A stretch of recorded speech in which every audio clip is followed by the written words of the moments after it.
In today's video, I'm going to teach you how to change grid size in SquareSpace. If your sections feel too cramped or too spread out, adjusting the grid size, often referred to as the gap, can make your layout look cleaner and more readable. The gap controls the space between items in a grid, like images, text blocks, or product cards. A smaller gap fits more content in the same space, while a larger gap gives each item more breathing room.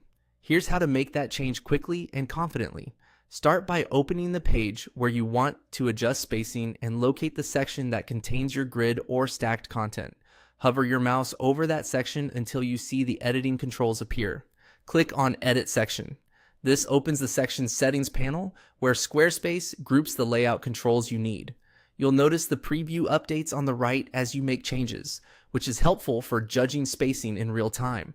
Inside the section settings, look for the control labeled Gap. Depending on your template and content type, it may be under Layout or Grid, but it will be clearly named Gap. You'll see 3 preset options. These are designed to keep your site consistent so you don't have to guess exact pixel values. Choose the gap size that best matches your design goals. The smallest option tightens the layout, the middle option strikes a balanced look, and the largest option opens up the design for a more airy feel. As you switch between the 3 gap choices, watch the live preview closely. Pay attention to how text wraps, how images align, and whether buttons still feel connected to their related content. If you're working with galleries or product grids, the gap also affects the visual rhythm of your thumbnails, so aim for a setting that keeps the eye moving without feeling crowded. A quick tip for clarity. Evaluate headings, captions, and any call to action buttons after changing the gap. If your gap is too narrow, elements can look jammed together. If it's too wide, related items might feel disconnected.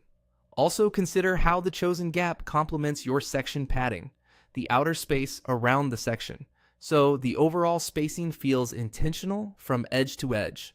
Once you've selected the gap that looks right, you're done. By opening Edit Section and choosing one of the 3 gap options, you've effectively changed the grid size for that section. Repeat the same approach on other sections to keep spacing consistent across your site. With just this simple adjustment, your SquareSpace layout will look more polished, readable, and on brand.